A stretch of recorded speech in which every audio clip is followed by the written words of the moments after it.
बिस्मिल्लाहिर्रहमानिर्रहीम। अस्सलाम वालेकुम बच्चे, उम्मीद है आप सब ठीक होंगे। अच्छा, तो आज से हम प्रॉपर्ली अपना मस्कुलोस्केलेटल सिस्टम स्टार्ट करेंगे। Today's topic is muscle anatomy. हम मसल्स के बारे में पढ़ेंगे, different types of muscles, how do the skeletal muscles work. So let's start this part. तो मसल एनाटमी स्टार्ट करने से पहले मैं आप सबको ये बताना चाहूँगा कि बच्चे, आप सब लोगों ने अपना जो है साथ साथ ये पढ़ता जाना है, रिवाइज़ करें साथ साथ टॉपिक्स, और hopefully within next week इंशाल्लाह आपका एक टेस्ट भी मैं बना के अपलोड करूँगा। वो आप सब ने उसके आंसर्स दे के तो मुझे सबमिट करवाने हैं, आंसर शीट्स। तो साथ साथ मेरा ख़्याल है इस तरह से अगर हम इवैल्यूएशन भी करते जाते हैं तो वो ज़्यादा बेहतर रहेगा। खैर, let's get on with muscle anatomy. So first of all, we have to see what is a muscle.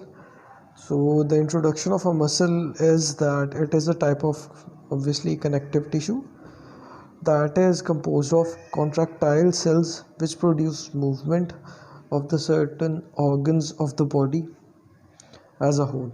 Means कि पूरे के पूरे organ को मूव करते हैं।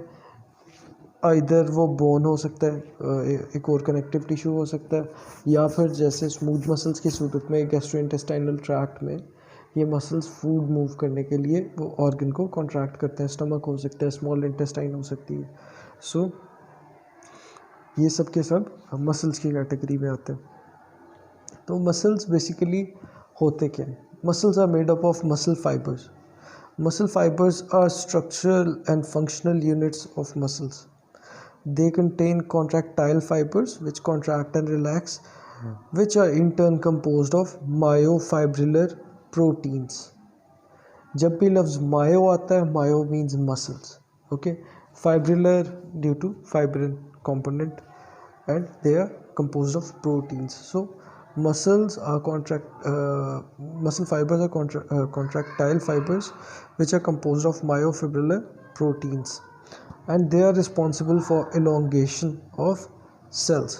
Which cells? Muscle cells. इसके बारे में हम आगे और बात करेंगे। कहाँ से ओरिजिनेट करते हैं? So most of the muscles they originate from the mesodermal layer of an embryo. बताया था मैंने 3 लेयर्स होती हैं, endoderm, ectoderm and mesoderm. So most of the skeletal muscles they originate from mesoderm, except there are some exceptions, such as the smooth muscles of iris, eyeball के अंदर जो smooth muscles होते हैं वो, और myoepithelial cells ये ectodermal in origin होते हैं. myoepithelial cells क्या होते हैं आगे स्लाइड में फर्दर उसकी डिटेल हम स्टडी करेंगे. तो what are the functions of muscles? Muscles are important as they provide movement to different parts of the body and to the body as a whole. They maintain the posture of our body of different organs, and they are also responsible for production of heat and for the stability of joints. Heat production कैसे होती है muscle से? Whenever you feel cold, shivering start हो जाती है. What does shivering mean? Shivering क्यों हो रही होती है? Shivering is a physiological response जिसमें मसल्स कॉन्ट्रैक्ट एंड रिलैक्स करते हैं repeatedly to generate heat for the body. So जो बेसिकली जो शिवरिंग है, that is a physiological process that helps in maintaining the temperature of the body to optimum level. Normal temperature क्या होता है body का? 36.7 degree centigrade या 36.8 बार जगह पे लिखा हुआ है डिग्री सेंटीग्रेड, और 98 के करीब degree Fahrenheit.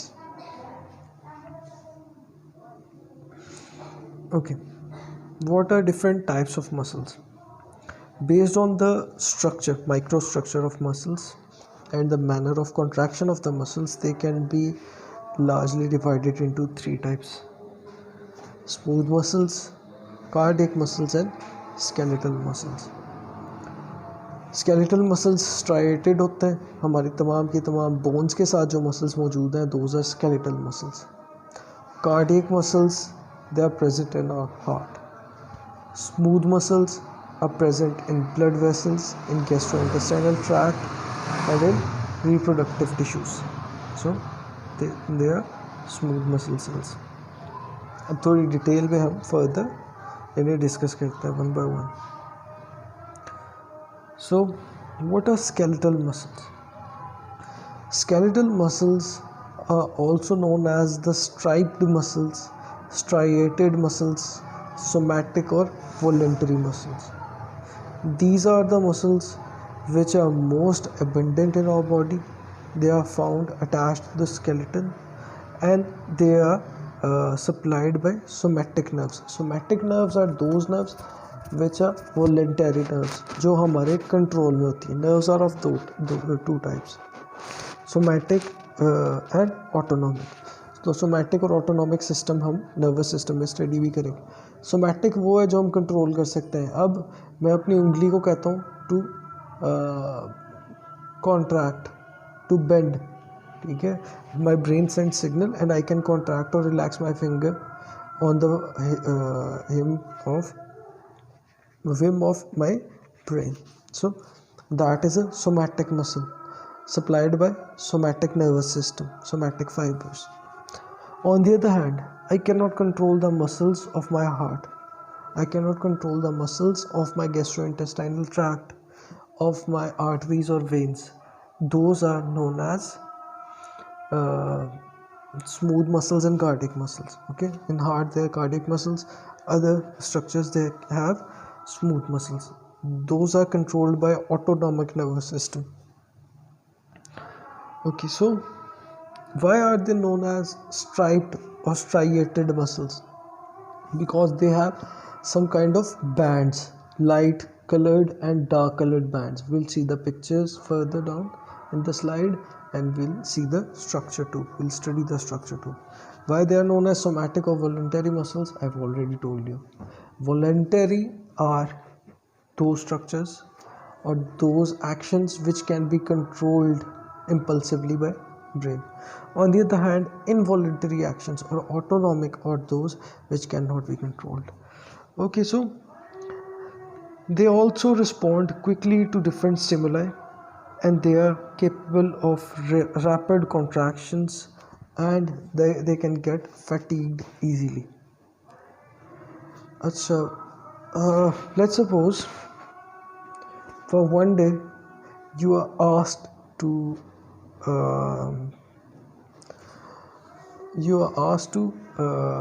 do some exercise or pick up some weights. After a specific period of time you'll feel tired. Okay, आपके मसल्स जो हैं वो जवाब दे जाएंगे, उनमें दर्द शुरू हो जाएगी, फटीग्ड हो जाएंगे due to presence of lactic acid.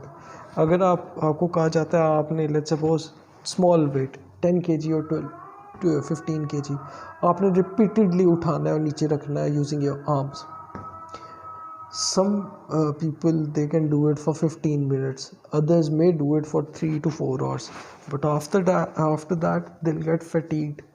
They won't be able to do it anymore.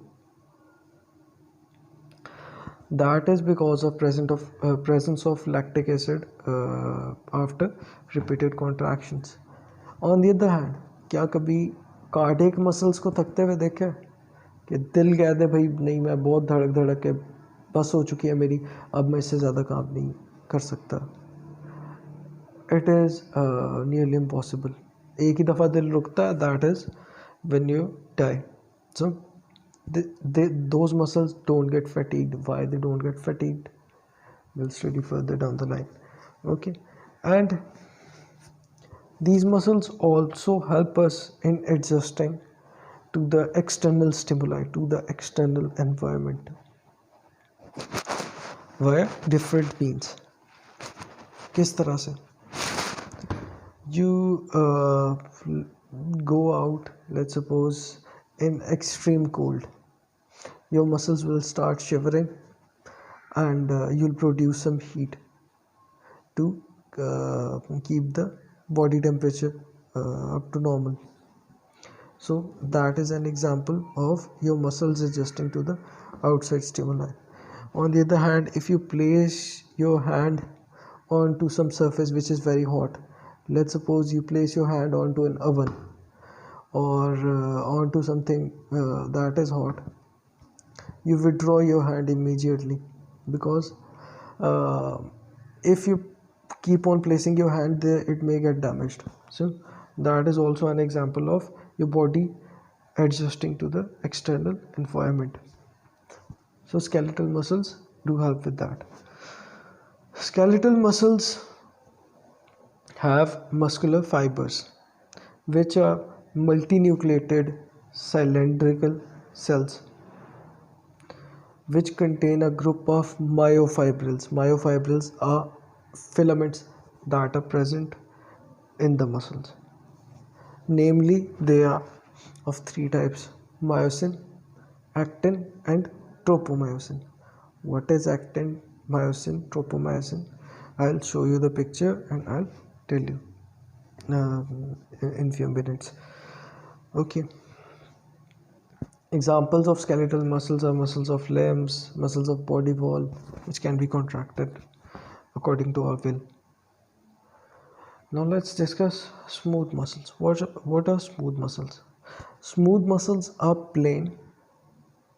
Macroscopically, if we look at smooth muscles, they are plain. They are unstriped, non-striated, and visceral muscles or involuntary muscles controlled by autonomic nervous system. They are often encircle or surround the viscera, such as the smooth muscles of stomach, smooth muscles of small intestine, smooth muscles of large intestine, or of different uh, vessels, blood vessels. They are supplied by autonomic nervous system and are not under the voluntary control. They respond slowly to stimuli, and they are capable of sustained contractions, and they do not fatigue easily, such as जब blood loss हो रहा होता है body में, when there is blood loss, the muscles of the arteries and veins, they tend to contract at first to compensate for the uh, decrease in blood pressure, and they do not get fatigued. That is a good example of sustained contraction. And moreover, they are not very rapid in their response. They have a slow response to different stimuli. They provide motor power for regulating the internal environment, such as in relation to digestion, in relation to circulation, secretion and excretion. Digestion में जब हम खाना खाते हैं, smooth muscle contraction starts from the muscles of or esophagus or the canal which transports food from mouth to stomach. Then the stomach, smooth muscles in stomach, they mix up the food, just like a cement mixer. Cement mix करने वाला truck देखा हुआ है, गोल सा, उसके ऊपर वो cement mixer का जो लगा होता है बड़ा सा, वो घूमता है हर डायरेक्शन में ताकि सीमेंट अच्छे से मिक्स हो सके. इसी तरह से मसल्स घुमाते हैं फूड को अच्छी तरह से 2-3 घंटे 4 घंटे, फिर थोड़ा थोड़ा करके वो बोलस को आगे चाइम की सूरत में इंटेस्टाइन्स में फेंकते हैं. फिर इंटेस्टाइन्स उन्हें कुछ देर के लिए एब्जॉर्ब करती हैं उनमें से कंटेंट्स को, और फिर आहिस्ता आहिस्ता उसे आगे स्मॉल से लार्ज इंटेस्टाइन में ट्रांसफ़र करती जाती हैं. Then feces are formed in the large intestine, and when we go for defecation, smooth muscles help in excretion of feces from the anal cavity. Same is with the smooth muscles of bladder. Okay बच्चे, एक और चीज़ है, the sphincters of the bladder of the intestines are composed of voluntary muscles. Okay, they usually have two sets of sphincters. One is voluntary, one is involuntary. So we can control the urine and feces to an extent if we don't go to urinate, if we don't go to defecate in the washroom, after some time it would start leaking out by itself. That is due to overriding of involuntary muscles to the voluntary muscles. Here, these muscle fibers are elongated, spindle shaped, and they contain a single nucleus which is placed centrally. So अगर हम comparison करते हैं with skeletal muscles, those were multinucleated, whereas smooth muscles are single nucleated, uninucleated. Okay. Examples of smooth muscles include muscles of blood vessels, muscles of gastrointestinal tract, erector pili, muscles of the skin. ये muscles hair follicles के पास present होते हैं. जब हम डर जाते हैं किसी चीज़ से या सर्दी लग रही होती है तो बाल खड़े हो जाते हैं ना स्किन के छोटे छोटे, those are due to erector pili muscles. हम कहते हैं रोंगटे खड़े हो जाना उर्दू में, that is due to erector pili muscles. Okay, so the third type of muscles is the cardiac muscle. Cardiac muscle forms the myocardium of the heart. Muscular layer of the heart cardiac muscle से मिलके बनती है. Striated होते हैं structures में but involuntary होते हैं.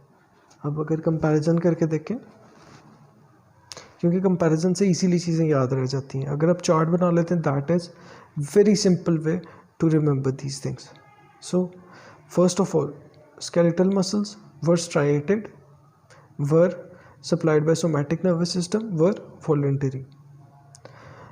Smooth muscles, non-striated, involuntary, supplied by autonomic nervous system. Skeletal muscles, striated, supplied by autonomic nervous system, involuntary muscle. So it is a combination of both. Some properties of smooth, some properties of skeletal muscles are present here.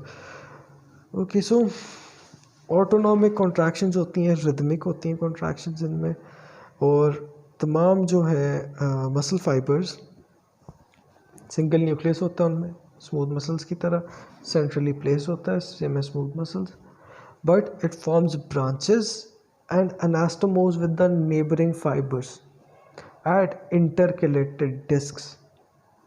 Intercalated discs are small you can say channels which are present between different cardiac muscles, through which the cardiac muscles communicate with each other. They are present on the cell membranes between the two cardiac muscles.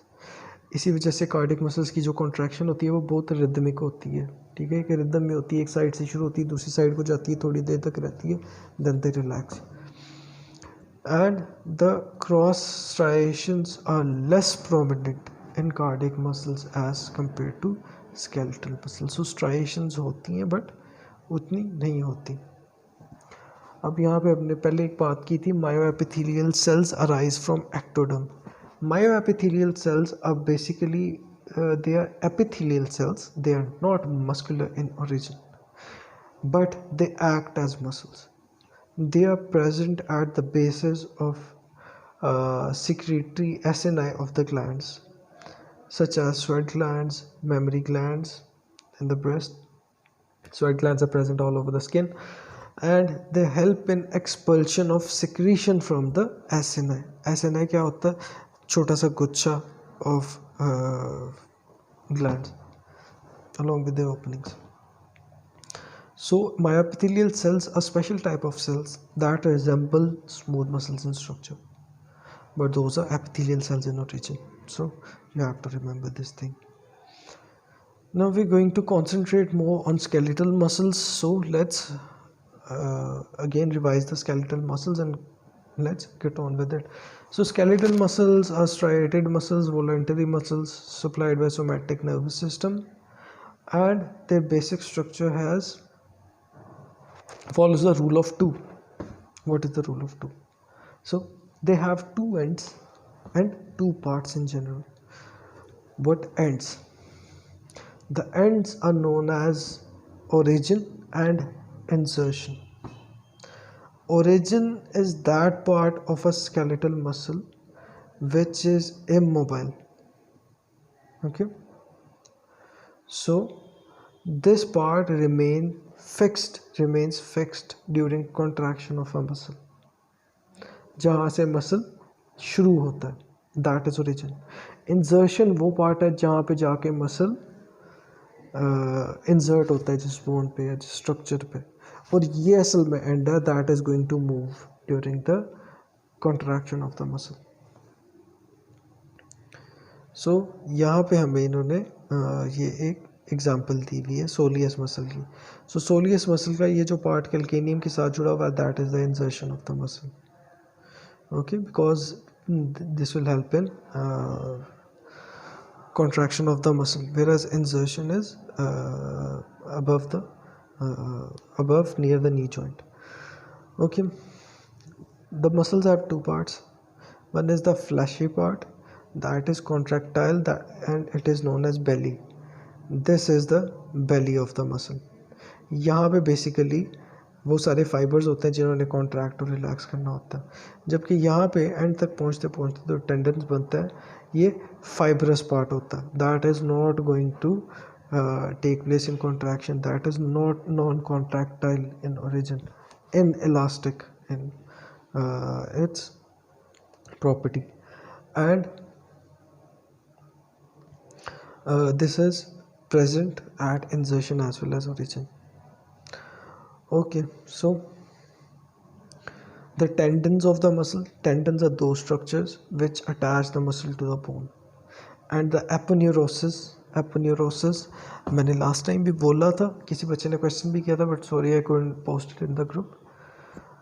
Aponeurosis basically क्या होता है, जब एक से ज़्यादा tendons एक जगह से गुजर रहे होते हैं, जैसे कि रिस्ट के करीब से काफ़ी से मसल्स के टेंडन्स जाते हैं टूवर्ड्स द फिंगर्स, तो वहाँ पे क्या होता है, एक फाइबरस शीट होती है जो सारे के सारे मसल्स को कवर कर रही होती है, जो कि प्रोटेक्ट करती है उन्हें from trauma, it protects them from friction, and this joining of different tendons in a specific structure is known as aponeurosis.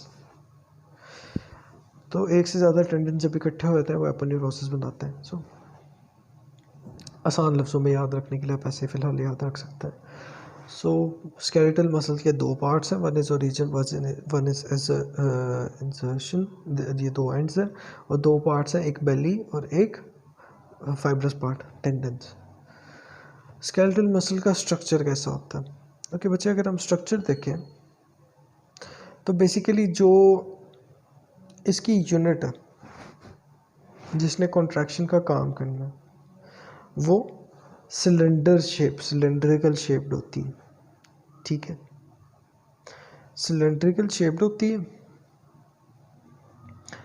उसे हम कहते हैं मसल फाइबर. ठीक है, और वो लोकेटेड होता है सिलेंडर की शक्ल में, और इसे हम कह देते हैं perimysium.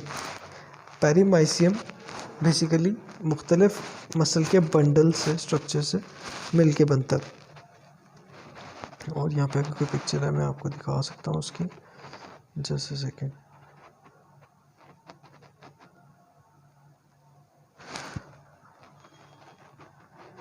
This is a good example. Okay, so तार का भी देखिए, बिजली की तार के पहले इसे डिस्कस कर लेता हूँ ऊपर ही. अच्छा, बिजली की तार में क्या होता है, बाहर एक ब्लैक कलर की बड़ी सी लेयर होती है रबर की, जिससे शॉक नहीं पड़ता, करंट नहीं पड़ता. उसे अगर फाड़ के देखें उसके अंदर, तो उसके अंदर छोटी छोटी तारें होती हैं, मे बी 2 और 3 इन नंबर. एक ब्लू कलर की होती है, एक रेड कलर की होती है, और एक ग्रीन कलर की हो सकती है, ब्लैक हो सकती है. अच्छा, अब अगर हम देखें तो वो भी जो ब्लू या रेड कलर आपको नज़र आ रहा होता है वो भी एक लेयर चढ़ी हुई होती है, उसके अंदर कॉपर की वायरिंग होती है जिसने बेसिकली कंडक्ट करनी होती है electricity. Same is with the muscle fibres, muscles. तो मैं एक्सप्लेन करता हूँ अभी सारा. ओके बच्चे, सो अब हम देखते हैं मसल का basic structure. So bear with me, ये आपने ज़रा तवज्जो से पढ़ना है. इसकी आप वीडियोस भी देख सकते हैं यूट्यूब पे, उधर से आपको और ज़्यादा बेहतर समझ में आ जाएगी। बट मैं भी कोशिश करूँगा कि जितने आसान तरीन लफ्ज़ों में हो सके वैसे आपको समझाऊँ। So let's start. So muscle का बेसिक स्ट्रक्चर कैसे होता है? हम इनर मोस्ट से शुरू करते हैं और फिर बाहर की तरफ आते हैं। तो मसल के अंदर छोटे छोटे सिलेंड्रिकल मायोफाइब्रिल्स पड़े हुए होते हैं, ठीक है। ये स्मॉल फिलामेंट्स पड़ी हुई होती हैं, ठीक है। अब ये जो स्मॉल फिलामेंट्स हैं, ये स्मॉल फिलामेंट्स को सराउंड कर रही होती है एक सेल मेम्ब्रेन की लेयर, जिसे हम कहते हैं सार्कोलेमा, ठीक है। सार्कोलेमा के बाहर हमें एक लेयर मिलती है जिसे हम कहते हैं endomysium. Endomysium surrounds a single muscle fibre. उस फाइबर के अंदर छोटे छोटे मायोफाइब्रिल्स होते हैं या छोटे मसल फाइब्रिल्स होते हैं, ठीक है। और ये मिलके एक मसल फाइबर बनाते हैं। अच्छा, अब जो है 20 to 40 मसल फाइबर्स मिलके एक स्ट्रक्चर बनाते हैं जिसे सराउंड कर रही होती है कोर लेयर, जिसे हम कहते हैं पेरीमाइसियम, ठीक है। So small myofibrils are brought together, they form muscle fibers which are surrounded by endomysium. फिर 20 to 40 स्ट्रक्चर्स ऐसे जो कि एंडोमाइसियम से बने हुए होते हैं, muscle fibres 20 to 40, they are surrounded by a layer that is known as perimysium, and then different perimysium bound structures fibers are further surrounded with epimysium.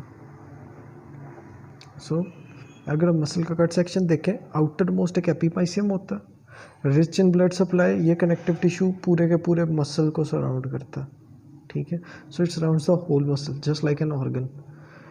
ये हेल्प करता है to distinguish one muscle from another muscle, इसे कहते हैं epimysium, ठीक है।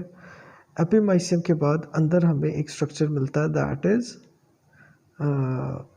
Perimysium. अब मैं ये बाहर से अंदर की तरफ आ रहा हूँ। एपीमाइसियम के बाद ये येलोइश कलर का जो है ये पेरीमाइसियम है। पेरीमाइसियम के अंदर 20 to 40 मसल फाइबर्स पड़े हुए होते हैं। Those muscle fibres are further divided into 20 into myofibrils, okay. So ये जो ग्रे स्ट्रक्चर है, इसे ये येलो स्ट्रक्चर सराउंड कर रहा है। This yellow structure is perimysium, this grey structure is endomysium. Endomysium is basically another layer that is surrounding the myofibrils. और basically ये एक मसल फाइबर जो है उसमें छोटे छोटे से, ऐसे देख लेंगे जैसे ये तारें सी पड़ी हुई हैं, ये मायोफाइब्रिल्स छोटे छोटे से पड़े हुए होते हैं। अगर ये दूसरे कॉन्टेक्स्ट में हम देखते हैं तो देखिए, अगर हम इलेक्ट्रिक वायर को देखें तो उसमें बिल्कुल बारीक बारीक से छोटी छोटी सी कॉपर की लेयर्स होती हैं, ठीक है। छोटी छोटी सी तारें होती हैं, दोज आर मायोफाइब्रिल्स। वो मिलके थोड़ी मोटी कॉपर की वायर्स बनाते हैं। Those can be said as surrounded by epimysium, sorry, not epimysium, those can be said as surrounded by endomysium. Endomysium के ऊपर एक कलर कोटेड स्ट्रक्चर होता है, bluish in colour, greenish in colour, red in colour, जैसे wires के ऊपर होता है वैसे वो हो गया आपका पेरीमाइसियम। और उसके ऊपर एक फिर बड़ी ब्लैक कलर की लेयर चढ़ी हुई होती है, that is epimysium. So I think ये समझ आ गया होगा। अगर किसी को कन्फ्यूजन है तो अगेन ये ग्रुप में पूछ सकता है, मैं इसे एक्सप्लेन कर दूंगा। तो small myofibrils combined together are surrounded by endomysium to form muscle fibre. Muscle fibers 20 to 40 fibers combined together and are surrounded by perimysium to form a group of muscles, bunch of muscles. Then that is again surrounded by another layer, larger layer, that is epimysium, that surrounds the whole muscle. So इस तरह से arrangement होगी कि smallest unit myofibril, उससे बड़ा unit जो है वो मसल फाइबर, और मसल फाइबर से बड़ा यूनिट जो है वो bundle of muscle fibre surrounded by perimysium, और उससे बड़ा unit surrounded by epimysium whole muscle.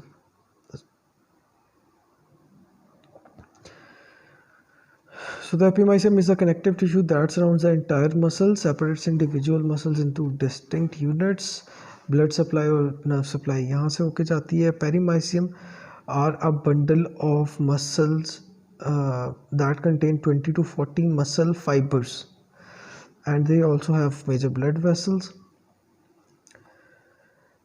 Below that there is a layer that is known as endomysium, that is also a layer of connective tissue that surrounds the individual muscle fibers, and endomysium lies immediately adjacent to muscular cell membranes. Now these contain smaller muscle fibrils or myofibrils. तो muscle में क्या होता है, numerous fibres होते हैं जो multi nucleated होते हैं, क्रॉस ट्राइएटेड होते हैं, और उसे हम डिवाइड करते हैं into sarcoplasm and sarcolemma. Sarcoplasm basically same as cytoplasm, the internal structure of the muscle is sarcoplasm. कहीं कहीं पे उधर न्यूक्लियर पड़े हुए होते हैं. Sarcolemma is the layer that surround those muscle fibres, and the sarcoplasm is composed of smaller myofibrils. Myofibrils have a distinctive structure which shows alternate dark and light bands. जैसे कि हम यहाँ पे देख सकते हैं, ये बेसिक स्ट्रक्चर से बड़े स्ट्रक्चर की तरफ जा रहा है. ये आउटर मोस्ट लेयर जो है ये एपीमाइसियम है. एपीमाइसियम के अंदर ये छोटे छोटे बंडल्स पड़े हुए हैं जिसे ये पेरीमाइसियम ने घेरा हुआ है. 20 से 40 बंडल यहाँ पे आपको मिलेंगे. एक बंडल जो इसे मसल फाइबर कहते हैं उसे एंडोमाइसियम ने घेरा हुआ है. एंडोमाइसियम के अंदर फिर जो मसल्स हैं वो छोटे छोटे फाइब्रिल्स की सूरत में. अभी हम देख लेते हैं एंडोमाइसियम को. तो ये एंडोमाइसियम हो गई. एंडोमाइसियम के अंदर सार्कोलेमा है. सार्कोलेमा के अंदर छोटे मसल फाइब्रिल्स हैं. ठीक है, सार्कोमियर जो सही सार्कोप्लाज्म का हिस्सा है. तो इस सार्कोप्लाज्म में क्या होता है, सार्कोप्लाज्म में इस तरह के छोटे छोटे फाइबर्स होते हैं जो कि लाइट और डार्क बैंड से मिले हुए बने हुए. ठीक है, देखें डार्क कलर के बैंड्स हैं और अंदर वाइटिश से लाइट बैंड्स भी हैं. डार्क बैंड्स को ए बैंड्स कहते हैं और एनिसोट्रोपिक बैंड्स, जबकि लाइट बैंड्स को आई बैंड्स कहते हैं और आइसोट्रोपिक बैंड्स. ठीक है, ये हम आगे भी स्ट्रक्चर देखेंगे. ये देखें, so these dark bands are known as A bands, light bands are known as I bands. ठीक है. अच्छा, अब इनके दरमियान में भी कुछ स्ट्रक्चर्स हैं. क्या स्ट्रक्चर्स हैं? आई बैंड के दरमियान में जो हमें एक डार्क लाइन नज़र आ रही है इसे हम जेड लाइन कहते हैं. ठीक है, ये वाली लाइन जो है दिस इज जेड लाइन. एक जेड लाइन से दूसरी जेड लाइन के दरमियान का जो स्ट्रक्चर है इसे हम कहते हैं sarcomere.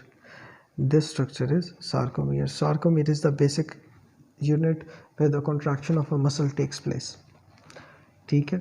On the other hand जो डार्क बैंड हमें नज़र आ रहा है ए बैंड, उसके दरमियान में भी हमें एक लाइन सी नज़र आ रही है, that is known as M line. ठीक है, तो एम लाइन और एम बैंड इसके मिडल में होता है जबकि आई के मिडल में जेड डिस्क होती है. अच्छा, अब ये अगर हम देखें डार्क बैंड को, ए बैंड को, तो इधर हमें दो किस्म की फिलामेंट्स नज़र आ रही हैं. एक ये दरमियान वाली जो है मोटी फिलामेंट है और एक ये पतली फिलामेंट है. ठीक है, तो ये क्या है, ये जो पतली फिलामेंट है those are actin filaments, whereas जो मोटी वाली फिलामेंट्स हैं दोज आर मायोसिन. तो ये एक्टिन और मायोसिन से मिलके बना हुआ होता है. अब एक्टिन के ऊपर एक और फिलामेंट होती है जो कि ये डीएनए की तरह हेलिकल से इसकी अरेंजमेंट है, that is known as tropomyosin. तो ट्रोपोमायोसिन में क्या होता है, ट्रोपोनिन होता है, एक्टिन होता है, ये अरेंज हुए हुए होता है। अच्छा, ये हम मसल बंडल की ओरिजिनल पिक्चर देख सकते हैं किस तरह से नज़र आता है।